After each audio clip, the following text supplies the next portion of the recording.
siempre un gusto poder saludarles. Muchas gracias por estar puntuales con nosotros aquí en esta cita para platicar entre todos de diferentes temas que son interesantes. Y por lo pronto, si les parece bien, vamos a ver las actividades más relevantes del Instituto Electoral.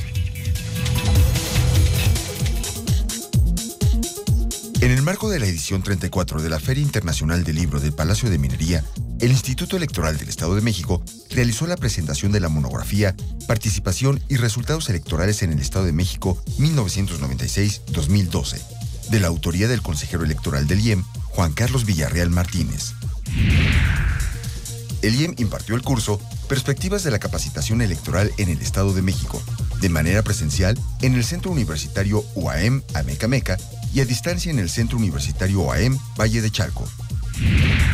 En el marco del Seminario Permanente de Partidos Políticos y Sistemas Electorales, que conjuntamente impulsan el IEM y la Facultad de Ciencias Políticas y Sociales de la UAM, en conferencia, el doctor José Francisco Martínez Velasco indicó que es necesaria una reforma al Código Penal para fortalecer el sistema de justicia electoral, en aras de inhibir conductas que restan confianza y credibilidad a las elecciones.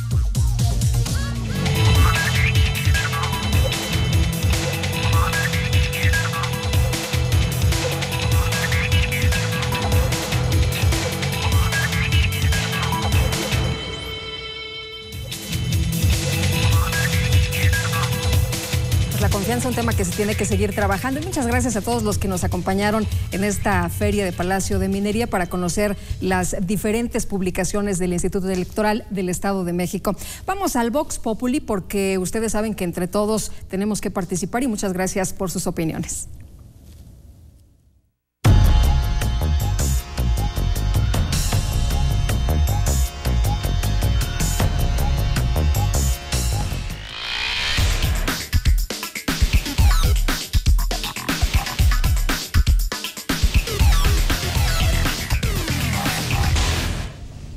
Sí, como no, la pluralidad es que ya no existe un solo partido, hay varios partidos que participan en la contienda. No, desconozco completamente. No tengo, no me agarras fuera de. La pluralidad es tomar en cuenta a todos los partidos, a toda la gente. La pluralidad no, la verdad, no. No sabría qué es la pluralidad. No. La pluralidad, no, desconozco. Sí, en la cuestión de elecciones electorales siempre buscan la pluralidad a través de varios partidos. Eso para mí es la pluralidad. Sí. ¿Qué es? Es el derecho de tener varios partidos, en el cual tú puedes elegir el que obviamente a ti más te interese y esté de acuerdo a tus intereses como tal.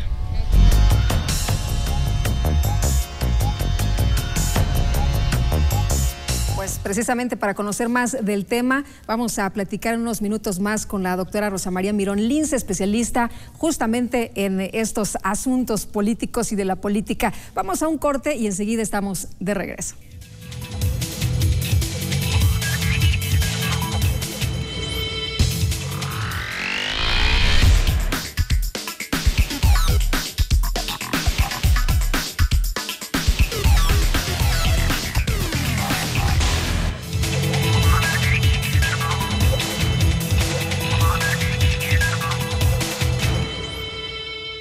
Más allá de las elecciones, en el Instituto Electoral del Estado de México seguimos trabajando para formar mejores ciudadanos, desarrollando actividades para promover y difundir la cultura política democrática y la educación cívica, a través de cursos, talleres, conferencias, consulta y publicación de libros, atención a partidos políticos, jornadas cívicas para la promoción de valores y derechos humanos, sesiones de Consejo General y de comisiones, impartición de las maestrías en Administración y Derecho Electoral, y ahora de la especialidad en Derecho Procesal Electoral. IEM, Instituto Electoral del Estado de México. Haz lo tuyo.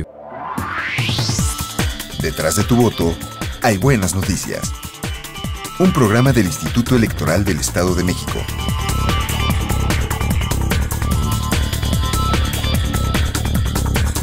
Síguenos a través de www.ieem.org.mx. Todos los miércoles a las 12 horas. IEM, Instituto Electoral del Estado de México. Haz lo tuyo.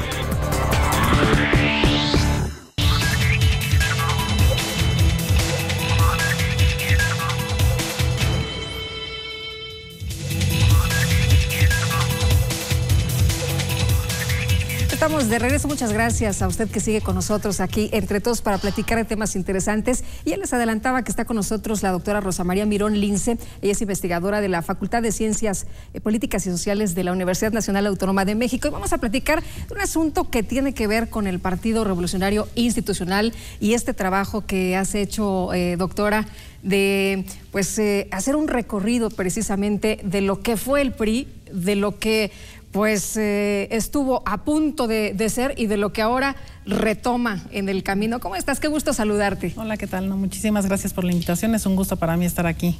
Muchísimas gracias. Oye, el PRI, el partido hegemónico, el partido todopoderoso, que nadie pensaba que podría derrumbarse, después viene la alternancia y todo el mundo dice, bueno, es un partido que está ya muerto, pero no fue así. Platícanos. No, precisamente estaba presente, tan presente que regresó.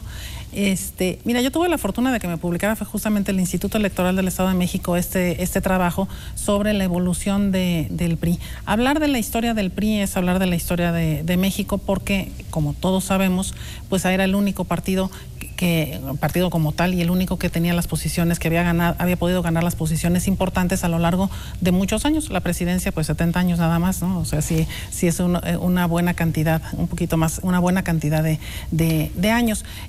Pero efectivamente, desde ese sistema que giraba en torno, de ese sistema político y electoral que giraba en torno al PRI, se fueron dando una serie de transformaciones que justamente esto es lo que yo veo en el libro, el paso de este sistema de partido hegemónico a un sistema plural, donde ya actúan y hay presencia, actividad y resultados de otros partidos políticos. Entonces el PRI efectivamente sigue vivo, pero el país ya no es el mismo. El PRI que dejó la presidencia en el año 2000 dejó un país que pasaba por primera vez a la alternancia, dejó la posición privilegiada, perdió la presidencia efectivamente, pero no así el resto de las posiciones. Se quedó con una gran fuerza a lo largo de los 12 años que estuvo lejos de Los Pinos, y en buena medida eso fue lo que permitió que se reestructurara, se rearticulara y volviera a ganar la presidencia y muchas otras posiciones. De hecho, es el partido más grande en este momento. Ahora tú, en este trabajo que te publica el Instituto, entre la hegemonía y la pluralidad,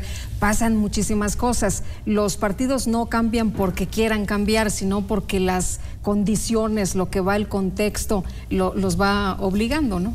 Claro. Este es un país donde, como te decía antes, hay partidos políticos, hay vida política real, hay competitividad. Esto es, cualquiera de los tres partidos puede tener o tiene posibilidades de ganar. De hecho, hoy sabemos que hay gubernaturas priistas, gobernadores PRI que llegaron al puesto por el PRI, otros por el PAN, por el PRD y otros en coalición, por coaliciones también. Entonces hay una vida activa, una gran participación política. Esto desde luego motivado por la organización de la sociedad también. Los ciudadanos presionan, participan en los comicios, participan en los partidos políticos, y tenemos ya un país que no es monocolor. Bueno, monocolor era decir que no es tricolor, digamos, en el sentido identificándolo con el PRI, sino que existe la presencia de muchos otros partidos. Una prueba de ello es la integración actual del Congreso, justamente, en donde ningún partido tiene mayoría. Efectivamente, el PRI ganó la presidencia, pero no ganó la mayoría en ninguna de las cámaras. Tiene una presencia muy importante, pero no mayoritaria. No sucede lo mismo que en los viejos tiempos. Entonces, efectivamente, el PRI regresa, pero no es el mismo PRI de antes. Y más allá de eso, si el viejo PRI o el nuevo PRI o los personajes que están involucrados, que si hay muchos de los de antes combinados con los de ahora, más allá de eso, el país no es el mismo. Entonces los partidos políticos no pueden permanecer insensibles a los cambios de la sociedad. Pero tuvo que irse ajustando, ¿no? Como que soltando un poquito. No quería soltar desde la fundación que tú nos hablas, desde el PNR, que después se convierte en el Partido Revolucionario Institucional, que es el partido dominante. Pues tiene que ir metiendo algunas reformas a lo largo del tiempo, pero no porque realmente quisiera, sino porque se ve un poco presionado y obligado. Claro, sí, no son graciosa concesión ni del gobierno, ni de los gobiernos priistas, ni del PRI. Efectivamente, hay una serie de condiciones políticas y sociales muy dramáticas, en algunos momentos con altibajos muy importantes, que llevan al gobierno priista a ir soltando y a ir permitiendo, liberando los cotos de poder. Empieza con, de hecho se habla así, se conoce como el reconocimiento del triunfo del PAN en la primera gubernatura en 1989, cuando el PAN gana Baja California. Hay mucho escrito sobre si esto fue una concesión o no. El caso es que, bueno, fue la primera gubernatura no priista que hubo en el país, y a partir de ahí hubo apertura en otros ámbitos. No solamente, claro, no solamente porque el gobierno vio la necesidad de abrir y de compartir el poder, sino porque la situación social así lo ameritaba, y la situación política también. O sea, era inevitable este reacomodo de fuerzas, esta pluralidad, como digo, que se dio a lo largo de los años. De hecho, esto lleva esta situación, básicamente se da estas transformaciones a partir de las modificaciones legales. La legislación electoral va cambiando a través de los años, y hay una reforma muy, muy importante que el entonces presidente Zedillo la llama la reforma definitiva, sí, que, bueno, por razones obvias ninguna reforma puede ser definitiva. Hemos visto muchas, ¿no? Claro, y además estamos en movimiento. Qué horror que hubiera una definitiva, sí. Pero bueno, fue una reforma muy importante en 1996 que dio lugar, bueno, las consecuencias en términos electorales se ven de inmediato. Al año siguiente el PRI pierde la mayoría en la Cámara de Diputados, y en 3 años pierde la presidencia. La sana distancia que mencionas, ¿no? También aparece. La sana distancia, exacto. Muy bien, vamos a escuchar la voz de nuestros amigos del auditorio, de la gente que se suma precisamente aquí entre todos, y continuamos.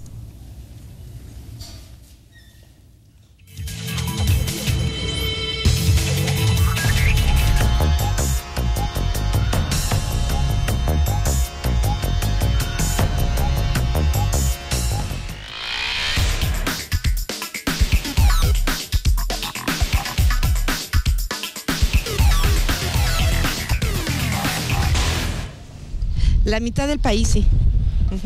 Sí, definitivamente. La educación sí está creciendo, y eso nos da para creer, para fomentar y para poder entender lo que son los cambios.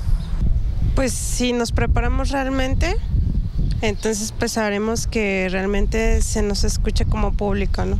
Porque yo veo que estamos cambiando los gobiernos, ya antes no podía uno decir nada de nadie, de políticos, y ahora sí. Sí, claro que sí, todos debemos de ser escuchados, debemos de dar propuestas para que el gobierno nos tome en cuenta y en cierta manera mejorar, tener un apoyo mutuo en tanto el gobierno y la ciudadanía. Sí, la verdad, creo que ha ido avanzando un poco las cosas. Sí, realmente. Pues ha habido un poco más de apertura para los que queremos, bueno, expresar algo o decir algo, ¿no? Pues por una parte sí, porque ahorita en la actualidad ya mucha gente es más sociable, más comunicativa, por esa razón. Sí estamos listos, pero no tenemos el valor suficiente para hacerlo.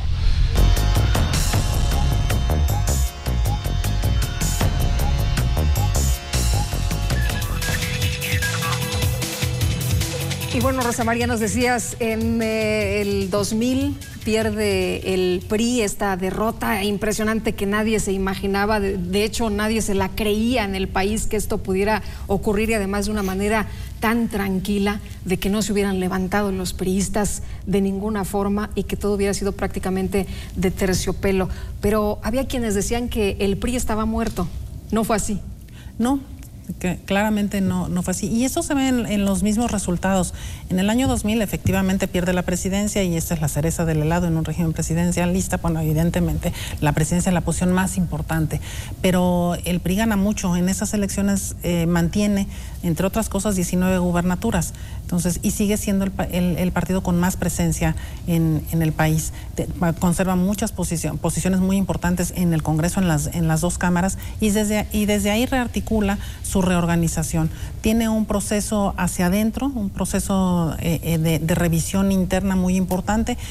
al contrario de lo que está haciendo el PAN ahora al perder la presidencia, que están yéndose a modificación de estatutos y a reuniones, asambleas y reuniones definitorias en el PAN, insisto, el PRI en 2000 decide esperar y es hasta un año después que empiezan a rearticularse. No hay cambio en la presidencia del partido. Dulce María Sauri, presidenta, entonces se mantiene en esa posición y hasta que pasa el tiempo y me imagino miden exactamente cuáles son las fuerzas, cuál es la correlación de fuerzas al interior del PRI, empiezan a hacer una serie de cambios. Se preparan también para las elecciones locales y para las intermedias, y los resultados que tienen son muy buenos hasta que llega la presidencia de Roberto Madrazo, sobre todo por el interés que él tiene en la candidatura presidencial. Esto es lo que es un momento de quiebre, y vuelve a tener una derrota peor que la de 2000 en 2006, porque ahí sí cae el PRI a la tercera posición,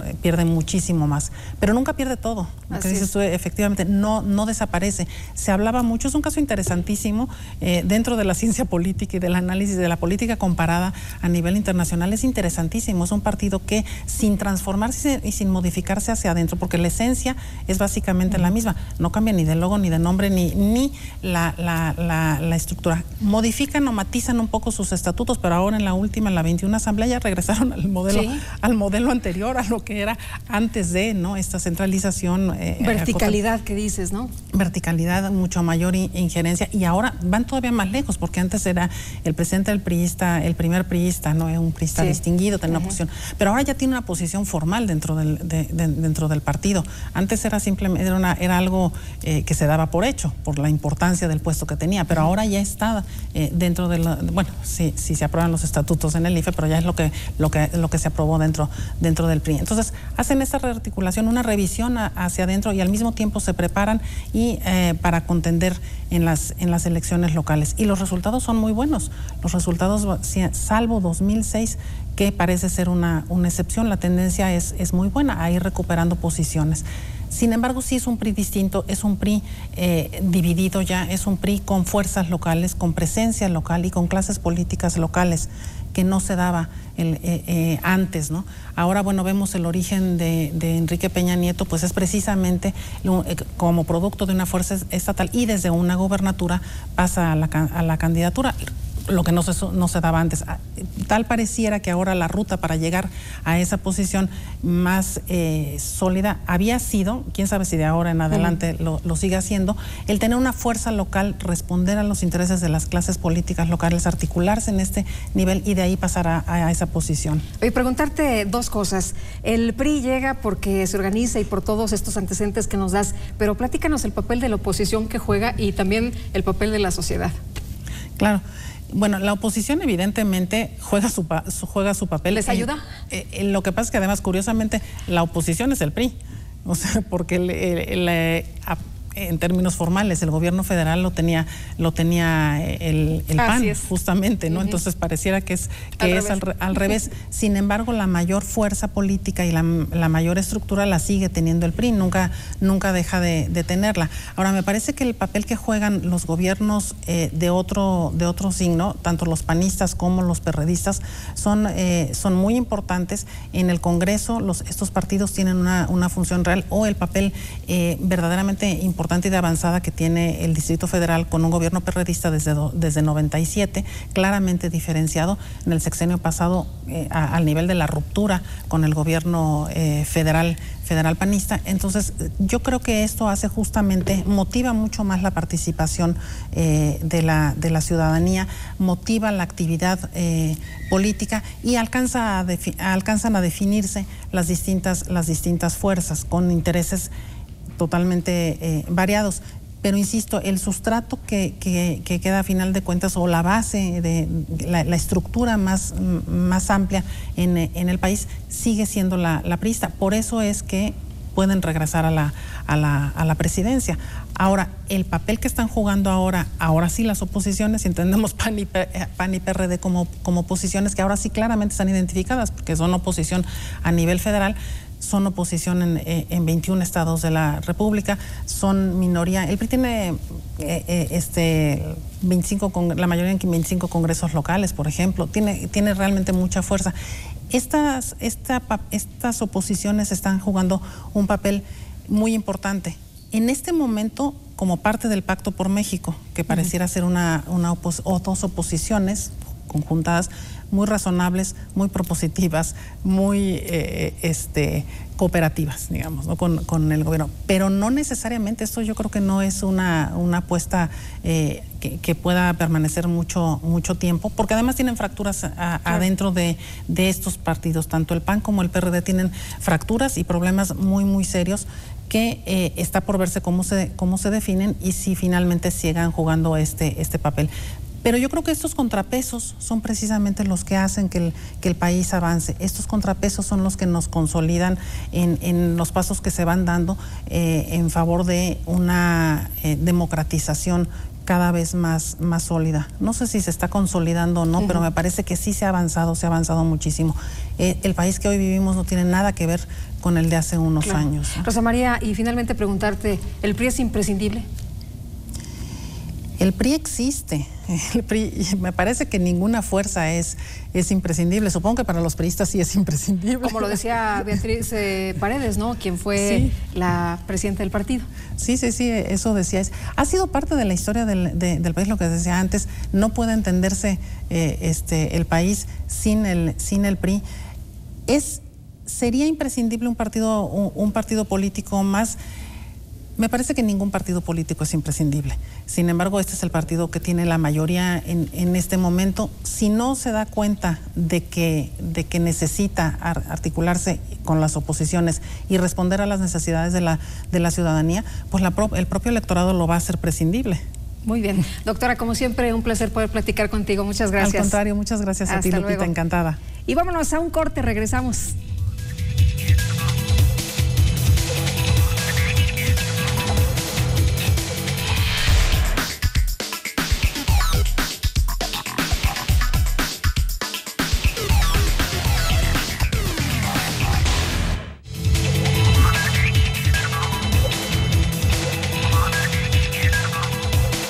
Más allá de las elecciones, en el Instituto Electoral del Estado de México seguimos trabajando para formar mejores ciudadanos, desarrollando actividades para promover y difundir la cultura política democrática y la educación cívica, a través de cursos, talleres, conferencias, consulta y publicación de libros, atención a partidos políticos, jornadas cívicas para la promoción de valores y derechos humanos, sesiones de Consejo General y de comisiones, impartición de las maestrías en Administración y Derecho Electoral, y ahora de la especialidad en Derecho Procesal Electoral. IEM, Instituto Electoral del Estado de México. Haz lo tuyo. Detrás de tu voto hay buenas noticias. Un programa del Instituto Electoral del Estado de México.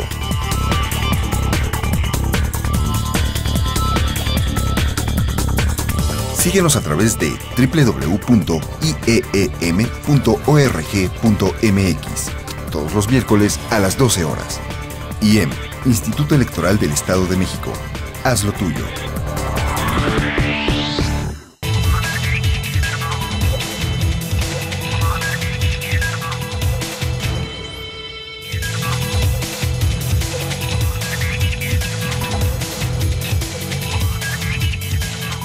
Bueno, preguntaba yo a nuestros amigos del auditorio si se identifican con algún partido político y se animarían a ser candidatos independientes. Precisamente candidaturas independientes vamos a platicar en esta ocasión con el maestro Jesús Castillo Sandoval, consejero presidente del Instituto Electoral del Estado de México, y a quien aprecio, como siempre, el que pueda estar con nosotros aquí en este estudio. Maestro, ¿cómo está? Bienvenido una vez más.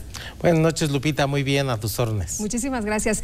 Maestro, el tema de los derechos humanos, se dice que votar y ser votado es un derecho humano que tiene ya desde 1957, me ilustraba usted sobre este aspecto, pero pues ha dicho mucho. Sin embargo, cuando alguien levantó la mano y dijo yo quiero ser candidato independiente, le dijeron, a ver, momento, esta es una atribución solamente de los partidos políticos. Parece que las cosas han cambiado ahora. A ver, déjame darte una breve comentario histórico.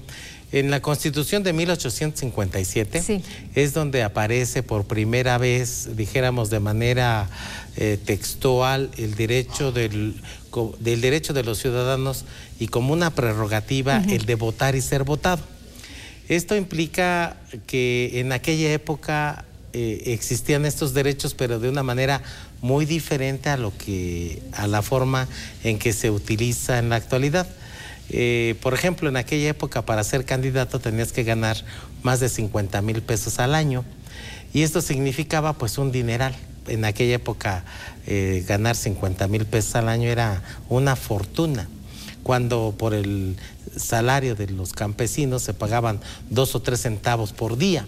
Entonces, para tener una idea, en realidad dicen los historiadores que las candidaturas independientes no son temas nuevos, sino que ya son muy antiguos y que a partir de 1946 es cuando aparece la forma de votar a través de partidos políticos, a partir del 46, que es cuando aparece un partido hegemónico, el Partido Nacional Revolucionario, que posteriormente se convierte en el Partido Revolucionario Institucional. Y las candidaturas independientes, bueno, siempre los liderazgos de aquella época los utilizaban, pero participaban a través de partidos políticos. Y llegó un evento en el que los particulares quisieron participar y no había cómo reglamentarlos. Y este tema de las candidaturas independientes me parece que habría que reflexionarse muy bien, porque yo quisiera reflexionar contigo. ¿A quién no le gustaría ser candidato a diputado? Bueno, pues pregunte aquí y van a ver que todos van a levantar la mano. ¿Por qué? Pues por muchas cosas, ¿no? Las prerrogativas, por ejemplo. Exactamente. Entonces, precisamente por las condiciones en las que se debe de participar en una elección, tenemos que ser muy reflexivos, muy serios y sobre todo hacer una reglamentación especial. Actualmente las candidaturas independientes están reglamentadas solamente en 3 estados de la República: en Zacatecas, en Quintana Roo y en Yucatán. Y la Corte ya estableció hace unos días un criterio donde dice que sí es legal poder registrar un candidato a elección popular, dijéramos por alguna elección. Nada más que yo te comentaba que habría que reflexionarlo, porque habría que ver si van a tener emblemas, si van a tener un órgano de administración para fiscalizarle los recursos que van a utilizar en campañas. Tendríamos que verificar si van a tener representantes en el Consejo General y todas estas prerrogativas que tienen los partidos políticos. Imagínate, en 45 distritos tendríamos 45 candidatos y en los ayuntamientos tendríamos 125 planillas. Si sumamos 45 y 125 tendríamos 170 representantes en un consejo. Por eso me parece que es importante ir reflexionando cómo reglamentar esta participación ciudadana, que desde luego es un derecho humano.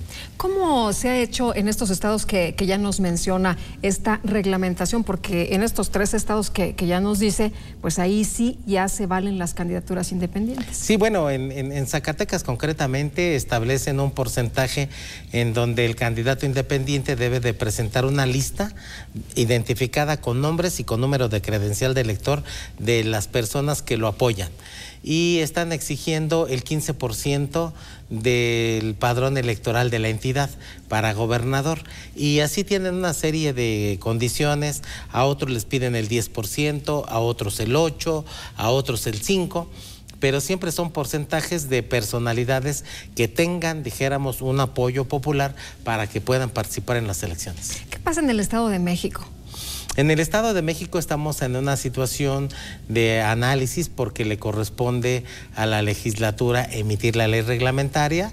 Esto se aprobó apenas hace unos meses, realmente no tiene mucho tiempo, y seguramente en estas próximas periodos de trabajo de nuestra legislatura van a empezar a analizar la participación de los candidatos independientes, y ellos son los que van a fijar cómo van a participar, qué prerrogativas van a tener, hasta cuántos candidatos ciudadanos se podrían aceptar. En fin, ellos tienen que reglamentar la disposición constitucional. Esto de las candidaturas independientes tiene unos antecedentes, como usted ya nos decía, históricos, pero recientemente hay casos emblemáticos como el de Castañeda, por ejemplo, de Jorge Castañeda. Bueno, el caso de Jorge Castañeda es un caso donde él pide al Instituto Federal Electoral ser registrado como candidato a la presidencia de la República. El Instituto Federal Electoral le niega el registro argumentando que no hay reglas para que él pudiera participar como candidato. Posteriormente él presenta una serie de medios de impugnación, un amparo indirecto ante un juez de distrito en materia administrativa, que finalmente, después de haberse agotado algunos recursos, llega a la Corte y la Corte confirma que no hay reglas para que él pudiera ser registrado como candidato a la presidencia de la República, y finalmente él acude a la Corte Interamericana de Derechos Humanos, donde se dicta una resolución contra el Estado mexicano, en donde pues recomienda que haya condiciones para que los ciudadanos puedan participar en las elecciones.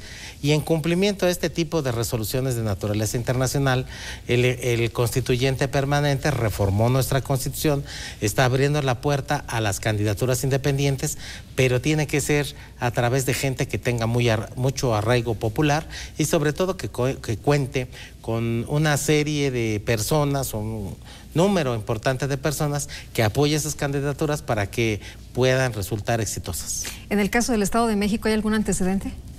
Bueno, sí tenemos un antecedente en la elección de gobernador de un ciudadano que se presentó, pidió ser registrado como candidato a gobernador. Sin embargo, no está reglamentado esta situación hasta el momento, se le negó el registro, él recurrió ante todas las instancias que hay y todas confirmaron nuestra determinación, porque hasta estos momentos no hay reglas para que los candidatos independientes pudieran participar de manera, dijéramos, independiente de los partidos, porque por ejemplo, dicen los estudiantes que a muchos de ellos les gustaría ser candidatos a diputados. Entonces, si fuera una inscripción abierta, pues tendríamos a lo mejor 10 o 15 mil candidatos a diputados, lo cual nos hace inviable esta figura. Por eso tiene que ser con base en apoyos de personas que apoyen a un candidato, a un verdadero líder, sí, para que tenga opción de ganar. Bueno, ya lo vimos en las elecciones presidenciales del 2012, ¿cuántas personas se fueron a registrar, no? Efectivamente, ese es el mismo fenómeno. Algunos se ven, dijéramos, inducidos por la posibilidad de que les van a dar prerrogativas, aunque ellos sepan de antemano que pudieran perder. Entonces, no se trata de registrar a cualquier persona, sino a líderes que representen a minorías, que representen a mayorías y que estén en condiciones de accesar al poder. Ahora, ¿tendrían que ser los mismos requisitos para todos? ¿Tendría que ser igualdad para todo el mundo, siendo candidatos independientes y siendo a lo mejor postulados por algún partido político? ¿O cómo le vamos a hacer aquí? ¿Cómo se puede conjuntar todo? Dijéramos para que haya equilibrio, ¿no? Sí, claro, el modelo debe de ser muy semejante a los requisitos que cumplen los candidatos que son propuestos por los partidos políticos, y los que no tienen, dijéramos, un antecedente de aceptación de la ciudadanía. Por eso en el estado de Zacatecas se exige un listado de simpatizantes que avalen a su candidato independiente. Muy bien. Pues maestro, vamos a escuchar esta participación de contextos y regresamos a platicar, regresamos con más de las candidaturas independientes.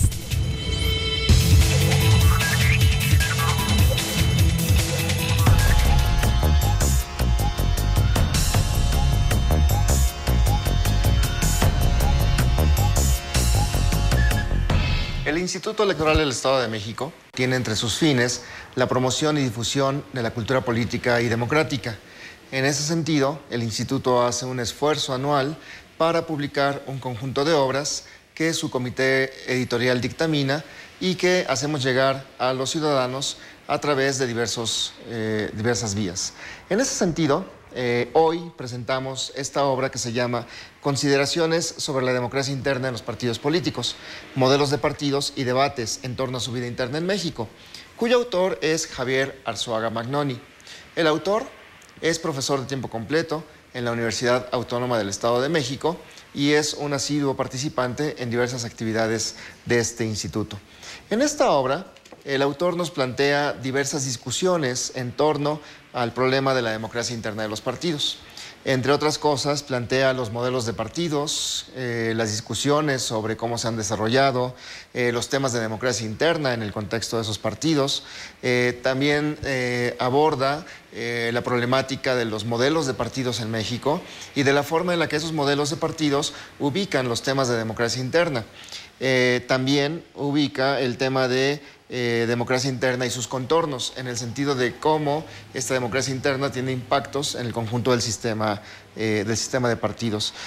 También, de la misma forma, toca el tema de los sistemas electorales intrapartidarios en México para ubicar y discutir los distintos mecanismos que se dan en distintas formas de competencia y de interacción partidaria que se dan en diversas regiones del país. En ese sentido, esta obra resulta de relevancia para comprender la forma en que los partidos políticos han evolucionado en el país, cuáles han sido sus mecanismos, a partir de los cuales sus dirigencias y sus distintos espacios de decisión interactúan al interior de ellos, las decisiones que toman y un conjunto de problemáticas que están asociados a estos temas. En ese sentido, para el público interesado en esta obra, pueden acudir al Instituto Electoral del Estado de México, donde pueden adquirirla. Es gratuita, o pueden acudir a consultarla también a la biblioteca del instituto.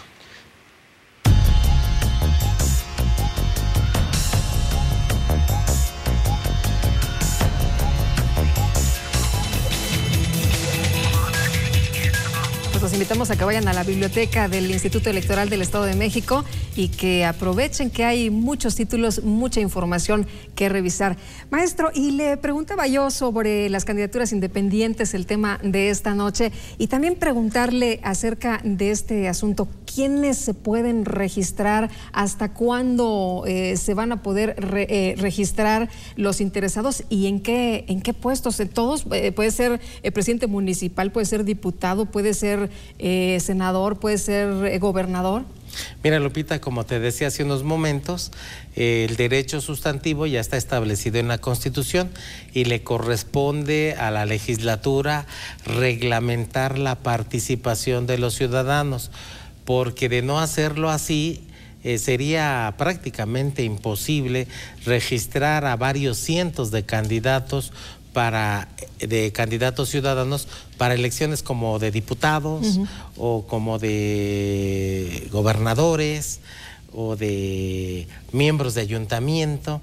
Entonces, por ejemplo, en Quintana Roo, la ley reglamentaria establece que solamente se podrá registrar un solo candidato independiente siempre y cuando reúna los porcentajes que establece la propia ley. Entonces, el legislador es el que deberá de hacer los estudios, los análisis, las reflexiones correspondientes para que haga operable esta figura, porque de lo contrario sería verdaderamente impráctico en una sesión de Consejo General tener a 7 partidos políticos que están representados en el Consejo y que tuviéramos 200 representantes de candidatos independientes.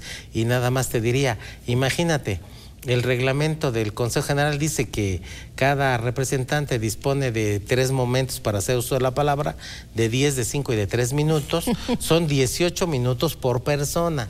Ahora imagínate tú, el Consejo General ahorita está integrado por 7 consejeros y 7 representantes, son 14. Ahora imagínate 50 personas que representaran a independientes, sería verdaderamente imposible llevar diálogo entre muchas personas. Esto se reglamenta en cada entidad.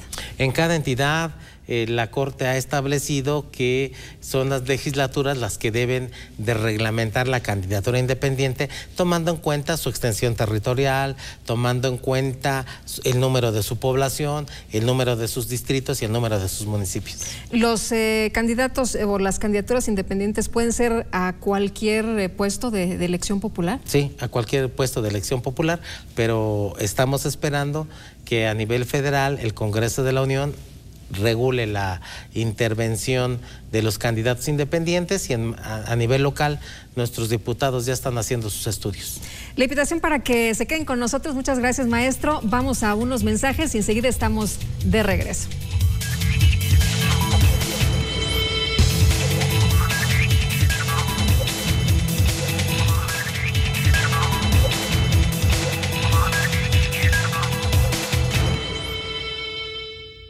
Más allá de las elecciones, en el Instituto Electoral del Estado de México seguimos trabajando para formar mejores ciudadanos, desarrollando actividades para promover y difundir la cultura política democrática y la educación cívica, a través de cursos, talleres, conferencias, consulta y publicación de libros, atención a partidos políticos, jornadas cívicas para la promoción de valores y derechos humanos, sesiones de Consejo General y de comisiones, impartición de las maestrías en Administración y Derecho Electoral, y ahora de la especialidad en Derecho Procesal Electoral. IEM, Instituto Electoral del Estado de México. Haz lo tuyo. Detrás de tu voto hay buenas noticias. Un programa del Instituto Electoral del Estado de México.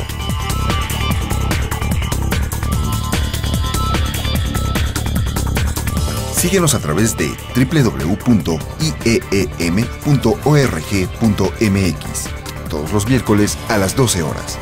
IEM, Instituto Electoral del Estado de México. Haz lo tuyo.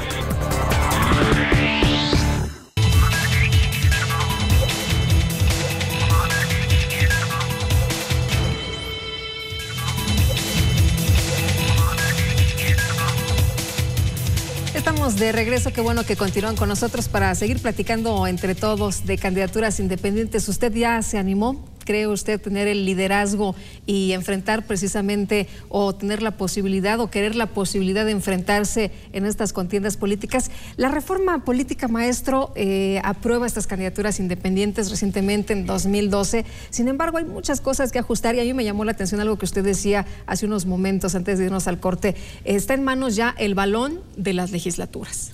Sí, efectivamente, son los señores legisladores los que en cada entidad federativa y a nivel federal en el Congreso de la Unión, los que deberán de ir estableciendo punto por punto cómo van a participar los ciudadanos que tienen liderazgos, dijéramos, a toda prueba. Hay muchos personajes de la vida privada y de la vida pública que aspiran a cambiar a nuestro país, partiendo de municipios, partiendo de los estados, y que tienen muy buenas ideas. Ellos son los que deben de tener oportunidad de participar en las elecciones para que con su trabajo público demuestren que nuestro país sí puede cambiar. Lo que es importante es considerar que no todas las personas y no todos los líderes lo podrán hacer, porque se requieren porcentajes para que esta participación sea seria, porque de lo contrario, por ejemplo, en las universidades hay muchos catedráticos que tienen la ilusión de ser diputados, pero yo preguntaría, en todas las escuelas públicas y privadas, ¿cuántos catedráticos, cuántos directores, cuántos personajes no quisieran ser diputados? Claro. Entonces habría que darles una oportunidad, pero siempre y cuando demuestren un liderazgo, porque me parece que no sería serio que un grupo de maestros o de líderes o de pensadores o de filósofos o de estudiosos o de maestros o de ciudadanos con arraigo popular digan: yo tengo 500 simpatizantes y quiero ser candidato a la presidencia de la República. Pues eso me parece que no es viable. Tendrían que ser líderes sólidos, fuertes, con una visión de Estado específica, con políticas públicas claras, que sepan de economía, que sepan de las necesidades de la población, que sepan de cómo satisfacer las necesidades de agua, de seguridad, de trabajo, de medio ambiente, de vivienda, en fin, una serie de cuestiones que requiere tener el político para efecto de solucionar los problemas. Ahora, maestro, en el caso de los dineros, de las prerrogativas, el pastel es uno y si hay más partidos políticos se tiene que ir dividiendo. ¿No significa que al haber más candidatos tengamos más dinero o sí? No, la bolsa que se reparte a los partidos políticos se forma con un porcentaje del número de ciudadanos que aparecen registrados en el padrón electoral. Entonces la ley establece un porcentaje del salario mínimo. En algunos lugares es el 40% y en otros es el 60% del salario mínimo, que se multiplica por el número de personas que se encuentran inscritas en el padrón electoral. Eso nos da una bolsa. De esa bolsa, el 15% se reparte de manera igualitaria entre los partidos políticos y el 85% restante se reparte de acuerdo a su fuerza electoral. El que haya votado más por un partido es el que recibe más prerrogativas. Y ahí está la cuestión, el quid del asunto de los candidatos ciudadanos. Como ellos no tienen un precedente de, dijéramos, de personas que hayan votado por ellos, porque es su primera vez en la contienda electoral, deben de demostrar que tienen apoyo popular, número uno. Y luego, número dos, a los partidos políticos se les da estas prerrogativas para que participen en todo el estado. Entonces, el legislador tiene que hacer sus análisis actuariales para determinar cuál será la prerrogativa que le corresponde a un solo candidato en un solo distrito. Ahora, bueno, es un ejercicio que se antoja complicado, ¿no? Dijéramos que aparentemente es complicado, pero haciendo las reflexiones, los estudios y los análisis, el legislador deberá de decir, a ver, por distrito se aceptará un candidato con estos requisitos. Y quien lo cumpla, bueno, ahí se le deberá de decir, tú tendrás como prerrogativa tal cantidad y te autorizamos a que de los particulares puedas obtener también apoyos de tal manera que no rebases los topes de gastos de campaña que se le imponen a los candidatos que emanan de los partidos políticos. De los estados que nos refería hace unos momentos, esos 3 estados que ya tienen candidaturas independientes, que ya lo han puesto en marcha, ¿cuál modelo cree usted que es mejor o cuál modelo a lo mejor tendría que seguirse con lo que ya se tiene en práctica? Bueno, en realidad no podemos seguir un modelo único porque, Lupita, las condiciones sociogeográficas de las entidades federativas son diferentes. Por ejemplo, nosotros no podemos hacer un comparativo, por decir algo, con Quintana Roo o con Zacatecas, porque nosotros instalamos 17,500 casillas en una elección de diputados y miembros de ayuntamiento. Y, por ejemplo, en estas entidades instalan 1,500 o 2,000 casillas, y me parece que los comparativos son diferentes. Por eso cada legislador debe de hacer sus análisis muy concretos, muy específicos, tomando en cuenta el número de población. Por ejemplo, nosotros tenemos nada más de lista nominal 10,5 millones de personas. Nada más. Bueno, es uno de los estados incluso que siempre que hay elecciones pues tiene mucha atención, ¿no? Sí, es el más grande de la República Mexicana en cuanto al padrón electoral. Está junto con nosotros el Distrito Federal, Jalisco, Monterrey. Pero cada uno debe de diseñar precisamente un modelo que permita la participación de los ciudadanos, pero de tal manera que se reglamente con toda puntualidad para que el candidato ciudadano sepa de antemano qué requisitos debe de cumplir para efecto de que pueda participar en la elección. ¿Mismos derechos y mismas obligaciones? Efectivamente, mismos derechos y mismas obligaciones, porque no podemos discriminar a unos con relación a otros. Me parece que los candidatos independientes requieren una apertura para efecto de que puedan participar en igualdad de condiciones con los candidatos que emanan de los partidos políticos, pero lo que va a hacer la diferencia es el apoyo popular. Y seguramente si son líderes sociales, seguramente la población puede voltear hacia algunos candidatos independientes. Mucha gente no se siente identificada ya con los partidos políticos y por eso se ha apoyado tanto esto de las candidaturas independientes y bueno, es un anhelo que se había tenido ya desde hace mucho tiempo.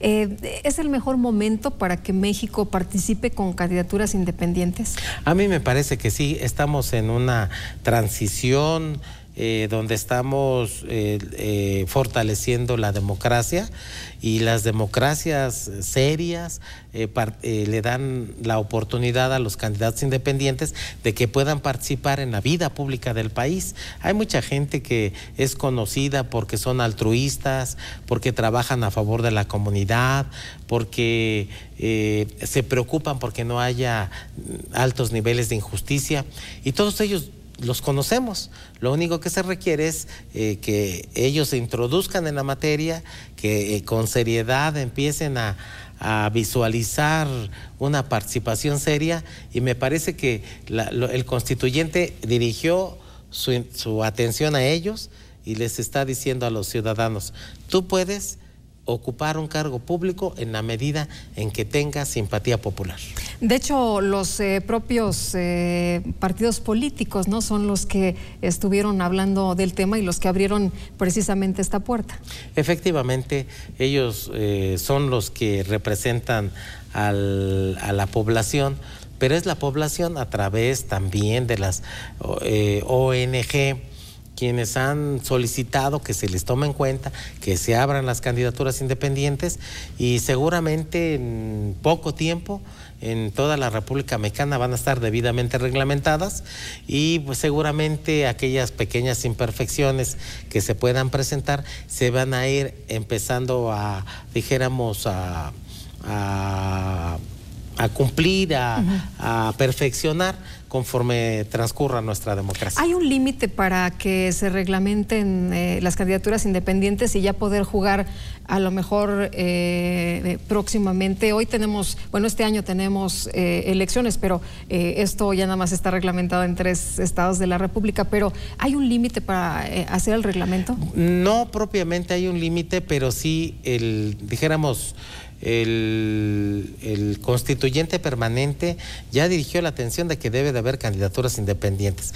Los legisladores deben de cumplir con la tarea de reglamentar esta situación, y los institutos electorales tenemos la obligación de hacer lo necesario para que ellos puedan participar en forma equitativa, aplicando los principios de legalidad, de certeza, de independencia, pero sobre todo respetando el voto popular, que nosotros estamos para vigilar el voto de los ciudadanos. ¿Qué pasa con las candidaturas independientes o cuál es la experiencia en otras partes del mundo? Bueno, en algunos países yo tengo conocimiento de que están instrumentadas, pero más bien su participación es mínima, porque hay lugares donde prefieren formar partidos políticos que ir en candidaturas independientes, porque la diferencia entre un partido y una candidatura es que el candidato, si gana o pierde, prácticamente ahí puede terminar. Es muy difícil que siga una carrera muy dinámica hacia el poder, y los partidos políticos ya permanentemente establecen sus plataformas dirigidas a llegar al poder.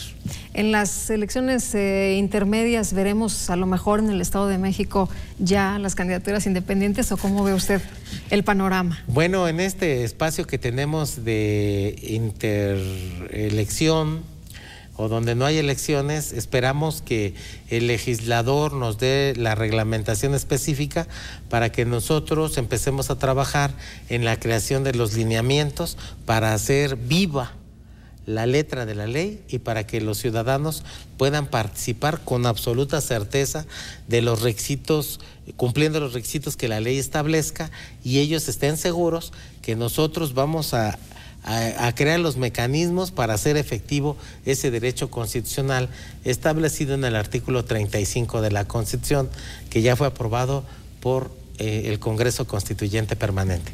Maestro, ¿el impulso de las candidaturas independientes se retoma o toma fuerza con el caso Castañeda, o fueron algunos otros elementos también? Bueno, él es el pionero en exigir el registro como candidato independiente, y me parece que de ahí ha habido una serie de ciudadanos que coinciden con la idea de participar en elecciones para accesar al poder, pero me parece que requieren ellos de organización política, de tener una idea cierta y clara de lo que es participar en una contienda. Ellos deben de saber pues que hay una etapa de preparación, una etapa de jornada, una etapa de resultados, pero sobre todo en la etapa de preparación ellos necesitan saber qué debe decir su plataforma política, qué le van a proponer a la ciudadanía, por qué la gente debe de votar por ellos y no por otras personas. Eso es lo importante. Maestro, para quienes nos están viendo esta noche y están participando entre todos y que ya levantaron la mano y dicen, bueno, ¿por qué no? Yo podría ser candidato independiente. ¿qué les da de mensaje? ¿Qué les sugiere? Bueno, les diría que deben de tener un poco de paciencia, que los legislativos de las entidades federativas en breve van a reglamentar esta figura y que deberán de irse organizando en su colonia, en su municipio, para poder participar oportunamente. ¿Y con qué reflexión nos vamos esta noche? Perdón. ¿Con qué reflexión nos vamos esta noche? ¿Con qué nos quedamos? Pues la reflexión final sería que todos los ciudadanos deben de saber que su voto cuenta y que en los institutos electorales estamos creados para contar esos votos y que la organización y las buenas ideas son las que los van a llevar al poder. Muy bien, ahí está. La organización y las buenas ideas los van a llevar a poder. Y de todas maneras, el Instituto Electoral del Estado de México estará atento para la reglamentación y en cuanto se instrumente, pues participar también, ¿no? en este nuevo esquema de candidatos independientes. Sí, efectivamente, Lupita, nosotros trabajaremos de manera muy seria y profesional, como siempre lo hemos hecho, para crear los lineamientos, los reglamentos, las reglas de operación, para que ellos puedan participar como candidatos y que se den cuenta de que cuando la ciudadanía vote por partidos políticos o por candidatos independientes y ganan, nosotros les entregaremos su constancia y le podemos decir, usted fue un candidato independiente, el primero, el segundo, el tercero, que ganó a través del voto popular. Y los legisladores tendrán que revisar muy bien todo este esquema para que no haya ningún problema, ¿no? Exactamente, para que haya equidad en la contienda y para que ellos puedan ejercer su derecho como lo manda la Constitución. Y que sea muy claro, ¿no? Para que también no tengamos estos exabruptos que luego que se tienen cuando hay algún tipo de, pues, de estas medidas que se instrumentan por primera vez, maestro. Seguramente nosotros confiamos en nuestros diputados, ya cada vez las legislaturas se van llenando de personas capaces, experimentadas, con preparación, con estudios, y seguramente ellos van a hacer una buena ley reglamentaria y aquellos vacíos que tengan, nosotros los llenaremos, pero apoyaremos a los ciudadanos para que compitan en términos equitativos, con certeza y apegados a la legalidad. Maestro, como siempre, un placer poder platicar con usted. Muchísimas gracias. Gracias a ti, Lupita, y gracias a tu público televidente, a quien les enviamos un cálido saludo y les decimos que su voluntad es respetada de manera puntual por el Instituto Electoral del Estado de México. Muchas gracias, maestro Castillo, muy amable como siempre. Y muchas gracias a ustedes por haber estado con nosotros aquí Entre Todos. Que la pasen muy bien.